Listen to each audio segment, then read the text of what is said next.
Good morning friends, welcome to my channel अनोखी मोहब्बत और आप देख रहे हैं destiny. Before to start my story, जो भी चैनल पे न्यू है प्लीज़ सब्सक्राइब करिए। Subscribe is just a way to motivate me. और जैसे जैसे मेरे सब्सक्राइबर ज़्यादा से ज़्यादा बढ़ेंगे वैसे वैसे मुझे मोटिवेशन मिलेगी और आपके सामने स्टोरीज़ जितनी बेहतर हो सकती है मैं बेहतर करूँगी और साथ ही साथ न्यू स्टोरीज़ भी लाने की पूरी कोशिश रहेगी। Now back to the story. Last part में हमने देखा था कि जो नी रहती है वो बहुत ज़्यादा पैनिक हो जाती है क्योंकि सैम जिस तरीके से नूर के साथ बातें कर रही रहती है और उन दोनों का बहुत अच्छा सा क्लोजी एटीट्यूड देखकर यहाँ पर दो लोग बहुत ज़्यादा परेशान होते हैं। एक तरफ राहुल रहता है और एक तरफ नी रहती है परेशान। और जैस उन्हें समझाती है कि आपस में लड़ने से कुछ होगा नहीं, आप कुछ और चीज़ें करिए जिसकी वजह से हो सकता है। वो कहती जाओ डांस फ्लोर पे चलते हैं सब अपने अपने पार्टनर्स के थ्रू और आगे, और वहाँ से आप अपने अपने पार्टनर्स को ले लीजिए। ये सुनकर नी बोलती है ओके। अब उसके आगे जब नी जाती है सैम के बाजू में जाकर बैठ जाती है, वो नूर की तरफ हाय हेलो करती है और सैम को साइड से बोलती है कि would you like to dance with me. Sam तो पहली बात नी का इस तरीके से एटीट्यूड देख के काफ़ी ज़्यादा खुश होती है क्योंकि हर बार तो she approach to dance with her, but now her wife is proposing her. तो वो एकदम से कहती है यस। पर ये चीज़ देखकर नूर को बहुत ज़्यादा बुरा लगता है कि वो उसे छोड़कर जा रही है और डांस फ्लोर पर। तभी नूर कहती कि हाँ हम सब चलते हैं डांस फ्लोर पर। नी को ये बात बहुत ज़्यादा बुरी लगती है। नेहा ये सोचती है कि यार मैं इसके साथ नहीं, मतलब ग्रुप डांस नहीं, that is a couple dance. तो वो कहती है कि हाँ आप भी चलिए राहुल। वो एकदम से बोलती है। पहली बार राहुल को ये बात बहुत अच्छी लगती है कि नेहा ने उसको बोला है। तो वो बोलता है हाँ नी बोलो। तो कहता है अरे नूर के साथ डांस करो, उन्हें अच्छा लगेगा, चलो डांस फ्लोर पे लेके चलते हैं। ये पार्टी भी तो पूरी आप ही ने ऑर्गेनाइज़ करी है, तो डांस फ्लोर पे डीजे वगैरह का ऑर्गेनाइज़ करिए ना। तभी वो बोलती है नेहा नूर की तरफ देखकर कि नूर आपको पता है आपके आने से पहले सारे अरेंजमेंट्स एवरीथिंग सिर्फ और सिर्फ राहुल ने करे हैं। ही जस्ट अ वंडरफुल पर्सन, जो ये सारा चीज़ उसने करी है। सैम बहुत शॉक रहती है कि ये ऑर्गेनाइज तो मैंने भी किया है, I mean I am the part of that. But इससे पहले कि सैम कुछ बोलती नी उसके पैर पे टैप करती और कहती चुप रहो। तो सैम को समझ में नहीं आता है कि उसका इस टाइप का बिहेवियर, लेकिन वाइफ के सामने कोई आज तक कुछ कह चुका है। सैम हमेशा से नी को वाइफ मांगती थी तो वो कुछ भी नहीं कहती है, वहाँ से चली जाती है। राहुल अपना हाथ आगे करता है नूर के सामने और कहता है कि प्लीज़। नूर इस बार मना नहीं कर पाती है कि you can't be the rude with the person जिसने ये सब कुछ ऑर्गेनाइज उसके लिए किया रहता है। तो वो नहीं रूड होती है और वो हाथ आगे करता है तो वो चली जाती है। तभी सैम बोलती है कि आपने झूठ क्यों कहा कि ये सारी ऑर्गेनाइज सिर्फ राहुल ने करी है, आपको नहीं पता कि मैंने ये सारी ऑर्गेनाइजेशन करी है। तो नी कहती है मुझे सब पता है, बट एक बात बताओ, तुम्हारी ऑलरेडी गर्लफ्रेंड है, तुम्हारी ऑलरेडी मैं हूँ, तो तुम्हें उसे पटाने की क्या ज़रूरत है। और वैसे भी तुम यहाँ पर नूर को राहुल के साथ सेट करने आई थी, अपना क्रेडिट लोगी तो फिर कैसे सेट होगा वो। तुम्हें दोस्ती निभानी भी आती है, यहाँ पर बस अपना अपना देखना है, और तुम्हें इन दोनों को सेट करना था, लेकिन यहाँ पर तो तुम अपनी बातें मस्त करने बैठ गई उसके साथ। सैम उसकी सारी बातों को अच्छे से समझ रही थी कि वो जेलस हो रही है। तभी वो कहती है अच्छा मुझे ऐसा क्यों फील हो रहा है कि आप मुझसे जेलस हो रही हैं, आपको जेलसी हो रही है नूर से। क्या आपको सच्ची में जेलसी हो रही है कि मैं नूर के साथ बातें कर रही थी और नूर मुझे इम्पोर्टेंस दे रही थी। तभी नेहा कहते ऐसा कुछ भी नहीं है, और ऐसी गलतफहमी में क्यों रहते हो आप कि मैं हमेशा से जलती रहूँगी। क्या आपने मुझे जेलस गर्लफ्रेंड समझ के रखा है।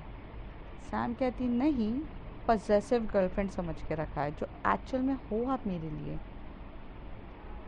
नेहा को भी थोड़ा गुस्सा आने लगता है सैम की बातों से और वो चुपचाप वहाँ से चली जाती है। और जब वो जा रही रहती है तो सैम बोलती है कहाँ जा रही हो, डांस करने के लिए तो आप ही ने मुझे अप्रोच किया था, लेकिन अगर आप नहीं चाहती हो तो कोई बात नहीं, मैं नूर के साथ डांस कर लेती हूँ।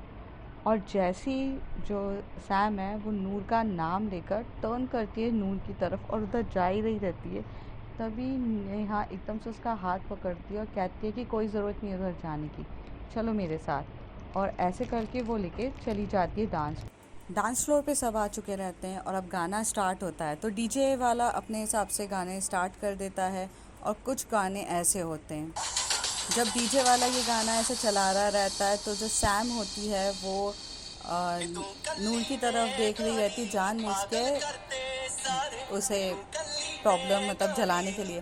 तभी नेहा उसका हाथ पकड़ती है और एकदम से अच्छा से चल रहा रहता है और ये जैसी ही होती है तो नेहा एकदम से हाथ पकड़ती है और एकदम से उसे खींचती है अपने पास और डांस करना स्टार्ट कर देती है। जो जैसे ये डांस रहता है, जिस तरीके से म्यूज़िक रहती है, ये लोग बहुत क्लोज ही होकर डांस कर रहे थे, बट कपल डांस नहीं होते। और जैसे बोले गए थे वैसे ही डांस हो रहा था। सब ऐसे करके बहुत इन्जॉय कर रहे रहते हैं। नूर की सिर्फ और सिर्फ नज़र उसी के ऊपर रहती है, हमारी शाम की तरफ, और शाम की नज़र एक्चुअली नेहा के ऊपर रहती है और नेहा की नज़र नूर की तरफ होती है। वो देखना चाह रही रहती है कि नूर घूर घूर करते रहे, लेकिन इन सब में सबसे ज़्यादा प्रॉब्लम राहुल को हो रहा रहता है। राहुल ये सोच रहा रहता है कि वो कहाँ जाके फंस गया, वो जिस लड़की को पसंद कर रहा है उसे तो किसी और में इंटरेस्ट है, बट म्यूज़िक चल रहा रहता है तो वो बार बार डांस के हिसाब से आके सामने आ जाता है और एकदम से उसके सामने डांस कर रहा है और मूव के बहुत अच्छे से मूव कर रहता है। सब इंजॉय कर रहे रहते हैं, किसी को किसी से लेना देना होते हैं, लेकिन जो नूर होती है वो सिर्फ शाम को देखे जा रही रहती है। अब क्या कर सकते हैं, शाम इतनी हॉट तो थी। बहुत प्यार से डीजे वगैरह बहुत अच्छे से सॉन्ग चला रहा रहता है और जब ये सॉन्ग चल के ख़त्म हो जाता है तो जो नूर रहती है वो थोड़ा सा राहुल को साइड करती है और उसके करीब आती है और शाम को देख के बोलती है, would you like to dance with me also. तो इस बार तो कोई ऑप्शन नहीं रहता है क्योंकि वो उसने पहले राहुल के साथ डांस करा दिया रहता है, लेकिन इस बार वो राहुल के साथ डांस कैसे करा सकती थी नेहा। नेहा ये सोचने लगती है और कुछ कहती नहीं है। तभी शाम थोड़ा सा साइड होके बोलती है, हम डांस ही तो कर रहे हैं, नूर जॉइन अस। ये बात सुन के नेहा को अच्छा लगता है कि उसने अकेले में जाके डांस करने के लिए नहीं बोला। तभी नूर कहती है, हाँ हाँ डांस कर रहे, but would you like to turn from my side, तभी तो हम साथ में डांस कर सकते। तो कहते हैं, मैं डांस कर ही रही हूँ। और ऐसे डांस करते करते जो म्यूज़िक बज रही रहती है उस हिसाब से जो सैम को अपने टर्न करती है और गाने के साथ और बहुत मूवमेंट्स करने लगती है। जैसे जैसे जैसे गाने के बढ़ते थे वो बहुत प्यार से डांस कर रहे रहते हैं एक दूसरे के साथ, और जैसे जैसे म्यूज़िक बजती है वैसे वैसे और जैसे गाने की वजह रहता है वैसे उसको टच करने स्टार्ट कर देती है और एक हर चीज़ हो रही रहती है। बहुत बहुत प्यारे इंजॉय कर रहे रहते हैं, बहुत प्यारा डांस हो रहता है। लेकिन सिर्फ नेहा ऐसी रहती है जिसे ये सब चीज़ें पसंद नहीं आ रही रहती है, तो वो अपने फ्लोर से एकदम से उठ के निकल के वहाँ आगे चली जाती है। जब वो फ्लोर से चली जाती है साइड में होके तो सैम को ये चीज़ समझ में आ जाती है कि उसने कहीं ना कहीं इनडायरेक्टली वे में उसे हर्ट कर दिया है, पर वो कुछ कर भी तो नहीं सकती थी। वो थोड़ी ना गई थी नूर के पास डांस करने। अब जब नूर खुद आई है तो वो नूर की तरफ देख के बोलती है कि मुझे वॉशरूम जाना है, so if you don't mind. तो ऐसे करके वो वॉशरूम की तरफ चली जाती है। वो जाती एक्चुअल में वॉशरूम की तरफ ही है क्योंकि उसे नूर को ये नहीं दिखाना था कि वो नेहा को मनाने जा रही है, क्योंकि वो नहीं चाहती थी कि अपना रिलेशनशिप ऐसे अननोन पर्सन के सामने हाईलाइट करे जो उसके रिलेशनशिप को एक्सेप्ट करे या ना करे, बिकॉज उसे नूर के बारे में कुछ पता नहीं था कि वो लेस्बियन है या वो एलबीसीटी कम्युनिटी को बिलोंग करती है कि नहीं। इसलिए वो नहीं जाती है। वो वॉशरूम की तरफ जाती है और वहाँ से अपना फ़ोन निकालती है और कॉल कर रही रहती है नी को। नी एक दो बार उसका कॉल देखती है, वो कट कर देती है क्योंकि उसे बुरा लग रहा रहता है और गुस्सा आ रहा रहता है। तभी वो एक वॉइस मेल भेजती है और उसमें नोट रहता है, please come at the outside of the garden. तो पहले तो वो इधर उधर देखती है कि वो नूर के पास तो नहीं है। जब वो देखती है कि नूर नहीं है, नूर राहुल के साथ डांस कर रही है, तो वो फिर वहाँ से एकदम से बाहर निकल जाती है। बाहर ये लोग गार्डन एरिया में जो सैम रहती है वो वेट कर रही रहती है नेहा का। और नेहा जब आती है तो वो बोलती क्यों बुलाया है मुझे यहाँ पर आपने, जाओ ना डांस करो ना अपने इस नूर के साथ, वैसे भी कॉलेज टाइम के बाद तुम्हें अब डांस करने को मिला है। सैम एकदम से आकर आगे आती है और उसकी कमर को पकड़ती है और अपनी ओर खींचते हुए बोलती है सुनो। तो वो बोलती है हाँ। यार मैंने कहाँ डांस किया उसके साथ, मैं तो आपके साथ ही डांस कर रही थी, फिर आपको ऐसा क्यों लगता है कि मैं उसको इम्पोर्टेंस दूंगी। I love you my darling and you are the most important person in my life. Why should I give importance to any other chicks when I have a diamond in my life? उसकी बातें, बोलने का तरीका सब ना इतना अलग रहता है कि नेहा बोलती है देखो बटरिंग करना बंद करो और मुझे पटाने की कोशिश मत करो। मुझे पता है कि तुम सिर्फ पटाना चाह रही हो, बटरिंग कर रही हो, मुझे नई बात सुननी है तुम्हारी। और ऐसे कह के फिर वो जाने वाली रहती है। तभी जो सैम रहती है वो अपनी नीज़ पे बैठ के आगे हाथ खड़ा करती है, बोलती है would you like to dance me with a couple way. तो सैम की जो इतनी क्यूटनेस हरकतें, इतना प्यार के लिए अपना इंडिकेशन करना नहीं, कंट्रोल नहीं कर पाती और अपना हाथ दे ही देती है। फिर वो लोग काफ़ी देर तक बिना म्यूज़िक के ही वहाँ पर ऐसे बस एक दूसरे की आंखों में देख के थोड़ा बहुत कपल डांस कर रहे रहते हैं। उतनी देर में जो नूर रहती है वो बाहर आती है, किसको कॉल आता है, तो वो जब देखती है तो इन दोनों को इतनी क्लोज देखकर उसे बिल्कुल भी अच्छा नहीं लग रहा रहता है। वो एकदम से चिल्लाती है सैम। सैम थोड़ा सा साइड में होकर देखती है, लेकिन वो नेहा को छोड़ती ही नहीं है और ना नेहा उसे छोड़ती रहती है। वो लोग कपल की तरह पोजीशन में रहते हैं, वैसे ही रहते हैं, मतलब कपल डांस की पोजीशन में ही रहते हैं और एक दूसरे की तरफ देख के बोलते हैं कि ये दोनों ये फिर से आ गई। तो कहती है छोड़ो जाओ तुम उसके पास। तो कहती है अरे बेबी ऐसा कुछ भी नहीं है। ये कह के वो अंदर जाती है बहुत प्यार से नेहा को लेकर, और अंदर जाकर वो बैठ जाती है मतलब सीट के ऊपर। तो नूर कहती है तुम लोग डांस कर रहे थे, आई यू जस्ट प्रैक्टिसिंग कि तुम्हें लड़कों के साथ कैसे डांस करना है, इससे तुम बाहर जाके खुद डांस कर रहे थे, इसमें प्रैक्टिस करने की बात क्या है। हालांकि वो लोग तो खुद ही कपल थे, उन्हें किसी और के साथ डांस करने की क्या ज़रूरत थी। लेकिन नूर को ऐसा लगता है कि ये लोग किसी लड़के के साथ डांस करने के लिए पहले एक दूसरे के साथ कपल डांस कर रहे हैं। तो सैम उन्हें अपने रिलेशन के बारे में नहीं बताती और कहती है हाँ। तो एकदम से जो नूर है वो एकदम से सैम का हाथ पकड़ती है और कहती है मैं तुम्हें सिखाती हूँ ना कैसे डांस करना रहता है, देखो ऐसे मूवमेंट्स होते हैं, ऐसे यहाँ कमर पे हाथ रखा जाता है और डांस करती है। नेहा को इतना गुस्सा आ रहा रहता है उन दोनों को इतने करीब देख के, और उसके मन में एक ही सवाल उठता है कि ये बोल नहीं सकती थी कि हम कपल है क्या। बट वो भी कुछ नहीं करती है। और वो राहुल उससे बोलता है कि यार क्या है ये, तो वो एकदम से जाती है और राहुल को बोलती है चलो डांस करो मेरे साथ। राहुल बोलता है मरना है क्या मुझे सैम की गर्लफ्रेंड के साथ डांस करने के लिए, तुम ना मुझे करो। तो कहती है तुम्हारी गर्लफ्रेंड हमारी होने वाली गर्लफ्रेंड के साथ तो वो डांस कर रही है ना, तुम्हें नूर चाहिए कि नहीं, अगर चाहिए तो मैं जैसे बोल रही हूँ वैसे डांस करो। तो राहुल बोलता है यार मुझे कोई इशू नहीं है, I will have to dance. और अब यहाँ पे म्यूज़िक बजती है, डीजे अपना गाना चलाता है और वो गाना ये रहता है पल पल दिल के पास तुम रहते हो। ये वाला गाना रहता है। मैं गाऊंगी नहीं बिकॉज मुझे पता है मेरी सिंगिंग अच्छी नहीं है, पर मैं एक्चुअली कॉपीराइट के इशू की वजह से गाना भी डाल नहीं सकती हूँ, सॉरी फॉर दैट। तो ये सॉन्ग चल रहा रहता है पल पल दिल के पास, और बहुत सारे सॉन्ग हो रहे रहते हैं। जो सैम रहती है उसकी पूरी नज़र नेहा के ऊपर रहती है, लेकिन नेहा अपनी एक नज़र से भी सैम की तरफ नहीं देखती है। वो राहुल के साथ सिर्फ डांस कर रही रहती है और वो कपल ही वे में डांस कर रहे थे। राहुल को भी और नेहा को भी अपने लिमिटेशंस पता रहते हैं कि वो एक दूसरे के साथ ज़्यादा क्लोज नहीं होंगे। आखिर वो लोग तो सिर्फ एक दूसरे को जलाने के लिए डांस कर रहे थे, उनका कोई मोटिव थोड़ी ना था। पर सैम को भी बहुत ज़्यादा इशू होता है और वो एकदम से नूर को थोड़ा सा पीछे करके बोलती है मुझे डांस करना आता है नूर, तुम डांस करो ना बाकी लोगों के साथ, राहुल के साथ डांस करो, राहुल जेन्युइनली लाइक्स यू। तो नूर कहती है हाँ but I don't like him. तो सैम पूछती है वाई। तो कहती है हाँ बट मुझे उसके साथ वैसी फीलिंग नहीं आती है सैम। सैम पूछती है किस कोई तुम्हारा बॉयफ्रेंड है किसी के साथ तो मैं आती है। तो वो कहती है नहीं मेरा कोई बॉयफ्रेंड नहीं है, लेकिन मुझे एक इंसान बहुत ज़्यादा पसंद है जिसे देखकर मुझे हमेशा से फीलिंग आती है। सैम बोलती है कौन वो इंसान है जिसके साथ तुम्हें फीलिंग आती है, आखिर बताना चाहोगी? तो वो कहती है जिसके साथ आती है उसके साथ तो मैं डांस ही कर रही हूँ। नूर ने डायरेक्टली वे में उसे बोल दिया रहता है। तभी जो सैम बोलती है तुम मेरी बात कर रही हो, तो कहती है हाँ Sam, I really like you from the college time, you are the awesome person, I don't know you like me और not, but I like you, I love the way you are.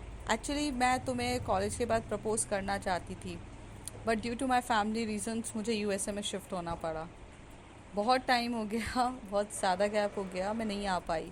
और शायद मैं इतनी जल्दबाहट में थी कि मुझे मौका ही नहीं मिला। जब राहुल ने मुझे कांटेक्ट किया तो मुझे पता चला कि Rahul is in touch with you and you are the both working at the same company. तो उसके जब रीयूनाइट की बात हुई तो मैंने खुद को रोका नहीं, मैं फटाक से इधर आ गई because I like you and I genuinely like you. College time से यार, तुम्हें, मुझे नहीं पता तुम में क्या कशिश है या क्या ऐसी चीज़ है जो मुझे तुम्हारे पास बहुत अट्रैक्ट करती है। बहुत अच्छी लगती हो तुम मुझे, पता नहीं क्यों बट अच्छी लगती हो। सैम सारी बातें नूर की एक टक सुन रही रहती है और तभी वो कहती है Noor, I don't feel for you. Actually college time पे भी मैं सिर्फ तुम्हें अपना दोस्त ही मानती थी और अभी भी सिर्फ तुम मेरी दोस्त हो। मैंने कभी तुम्हें उस नज़र से या मेरे अंदर वैसी वाली फीलिंग तुम्हारे लिए कभी नहीं आई। Sorry for to say that but I don't love you. Noor कहती it's okay, but are you straight or you like girls also, because I don't know that, so you having a boyfriend? तभी वो कहती no, I don't having a boyfriend and I'm not straight, I have a girlfriend। नूर जैसी ये सुनती है तो कहती oh you have a girlfriend and who is she? तो कहती है she is that, और वो एकदम से हाथ इशारा करके नेहा की तरफ देखती है। नेहा जो रहती है वो उसकी तरफ देख रही रहती है और वो शॉक्ड हो जाती है कि मतलब उन लोगों को नेहा को कन्वर्सेशन सुनाई नहीं देती है। बट जब सैम उसकी तरफ नहीं देख रही रहती है, क्योंकि वो राहुल से 2-2 मिनट में पूछ रही थी कि सैम देख रही है कि नहीं, सैम देख रही है कि नहीं, तभी राहुल कह देता है इन लोगों ने एक दूसरे को छोड़ दिया है और बात करना स्टार्ट कर दें। तो ये लोग भी दूर होकर एक दूसरे की ये लोग देख रहे रहते हैं। जैसे सैम कहती है शी इज़ माई गर्लफ्रेंड, तो वो थोड़ा सा लाउड वे में बोलती है तो नेहा ये सुन लेती है और वो कहती है आई लव हर। तो नूर थोड़ा सा शॉक्ड होती है, कहती है यू लाइक हर? तो बोलती है ओके, तो बोलती है okay so you are couple from, तो कहती है yes I am couple from months, फ्रॉम 6-7 months and I truly love her. So मैं चाहकर भी आपके साथ कुछ नहीं रह सकती। और ऐसे कह के जो सैम होती है वो नेहा की तरफ जाती है और उसे हक करती है और बोलती है कि मैं सिर्फ इसी से प्यार करती हूँ और सिर्फ इसी के साथ रहूँगी। तभी नूर कहती है but she is a dancing with a Rahul. तो कहती है हाँ, क्योंकि वो मुझे जेलस फील कराना चाहती थी, बट राहुल को भी पता है कि सैम की गर्लफ्रेंड है नेहा, और राहुल कभी भी सैम की गर्लफ्रेंड की तरफ नज़र उठा के भी नहीं देखागा। क्यों राहुल? तो कहता है नहीं नहीं सैम, मुझे मरना नहीं है। मैंने पहले नेहा को मना किया था मेरे साथ डांस करने के लिए, बट नेहा है कि उसे डांस करने का बहुत जुनून चल रहा था यार, मैं करना भी नहीं चाहता था। तो नेहा बोलो कुछ, सैम को देख के राहुल कहता है। तो नेहा कहती है हाँ मैंने ही उसे बोला था। नूर कहती है ओके इट्स ओके। नूर चुपचाप वहाँ से जा ही रही रहती है। तभी सैम उसका हाथ पकड़ के बोलती है यार पार्टी है, I know you just come for me, but यार पार्टी तो है ना, इन्जॉय तो हम अच्छे से कर सकते हैं ना। मुझे बिल्कुल अच्छा नहीं लगेगा कि आप चले जाओ ऐसे यार, सीरियसली यार you are my good friend. Noor कहती है I know I'm your good friend, but right now I'm heartbroken person. मैंने जिस इंसान से इतने सालों से प्यार किया है वो किसी और से प्यार करता है तो थोड़ा डाइजेस्ट करना मुश्किल हो जाता है। सैम, शायद तुम समझ सको। अभी फ़िलहाल मेरा जाना ही बेटर है क्योंकि मैं अभी हैंडल नहीं कर सकती। और ऐसे कह के जो सैम हो जो नूर होती है वो बाहर चली जाती है। तभी जो सैम है वो राहुल को इशारा करती, go console her, it's a just a chance. और वो जाता है, उसे कंसोल करने की कोशिश करता है, बट जो नूर रहती है वो थोड़ी सी स्ट्रिक्ट रहती है तो वो मना कर देती है। तब भी सैम राहुल को बोलती है कि जो जाओ एफ़र्ट्स करो। कोई भी किसी के प्यार को पाने में कब तक मदद नहीं कर सकता जब वो खुद एफ़र्ट्स ना करे। तो राहुल, इस टाइम तुम्हें खुद एफ़र्ट्स करना पड़ेगा नूर को पाने के लिए, वरना नूर चली जाएगी। राहुल वैसे तो एक बहुत सीधा साधा बंदा था जिसे लड़कियां पटाने का कोई नॉलेज नहीं था, लेकिन नूर को वो बहुत कॉलेज टाइम से ही पसंद करता था और सैम के साथ उसे अच्छा लगता था। तो सैम उसे बोलती है कि देख, मैं तुम्हारी लाइफ में नहीं आ पाई, but Noor is your second chance, you can't you let you go your second chance ना, जा हेल्प कर। और नेहा भी उसके कंधे पे हाथ रख के बोलती, गो एफर्ट्स करो, मान जाएगी वो। उसे अपना प्यार शो तो करो, कभी बताया ही नहीं है तो उसे पता कैसे चलेगा। तुम उसके बारे में हर एक चीज़ जानते हो इतने सालों से, तो जब तक अपना लव शो नहीं करोगे तो वो समझेगी कैसे। और जब वो समझेगी तो वो तुम्हें जानने की भी कोशिश करेगी। नेहा जब ये सब कह रही रहती है तो वो कहती है कि क्या सैम ने ऐसा सब कुछ किया था तुम्हारे लिए? तो कहती है, मैंने सैम के लिए किया था, मैंने सैम को बताया था कि मैं उसके बारे में बहुत कुछ जानती हूँ, तो तुम्हें जानना होगा, जाओ। जो राहुल रहता है वो फटाक से भाग कर जाता है वेन्यू से और चला जाता है। यहाँ पे सब लोग रहते हैं पार्टी में, बहुत सब इंजॉय कर रहे रहते हैं, लेकिन पार्टी तो ओवर होती नहीं है, तो सब के सब इंजॉय डांस वगैरह सब कर रहे रहते हैं। सैम और नेहा भी बहुत अच्छे से डांस कर रहे रहते हैं। राहुल होता है वो नूर के पास जाता है, उन्हें मनाने के लिए बहुत कोशिश करता है। नूर पहले तो बहुत ज़्यादा उस पर गुस्सा करती है, पर वो ये देखती है कि ये बंदा इतना गुस्सा कर रही हूँ मैं, तब भी ये मुझे छोड़कर नहीं जा रहा है। तो फिर वो थोड़े से एफ़र्ट्स उसके देखने के बाद ये सोचती है कि यार एक बार राहुल को चांस देना चाहिए। Rahul is also good looking person and very nice person, तो इसलिए वो उसे चांस देने की बात करती है। धीरे धीरे इन दोनों के बीच में एक कन्वर्सेशन होना स्टार्ट हो जाती है। वो भी, ये लोग एक सीलिंग में बैठे रहते हैं, मुंबई की हमारी नरीमन पॉइंट की सीलिंग में, मतलब वहाँ जो एरिया रहता है वहाँ बैठ के एक दूसरे से बात कर रहे रहते हैं। राहुल अपने बारे में बता रहा रहता है, नूर अपने बारे में बताती है। इस बीच में इन लोगों का बाउंडिंग नहीं बट कन्वर्सेशन ज़रूर स्टार्ट हो जाती है। देखते हैं आगे क्या होता है।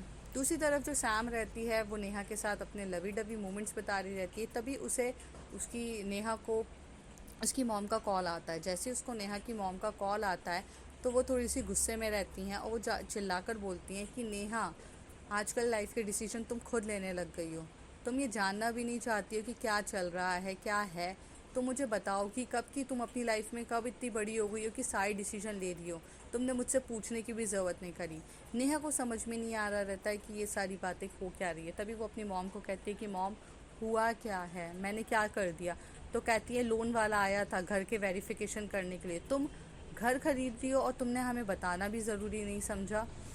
तभी नेहा को याद आता है कि उसने घर का वेरिफिकेशन के लिए किया था। ये वो घर रहता है जो सैम और नेहा दोनों मिलके लेते हैं, क्योंकि नेहा अब सैम के साथ इन्वॉल्व हो चुकी रहती है, तो वो ये चाहती है कि अकेले सैम कोई घर ना खरीदे, नेहा भी उसके साथ ले। ऐसे देखकर इनकी जो कन्वर्सेशन होती है उस हिसाब से तो ये लोग रेडी रहते हैं।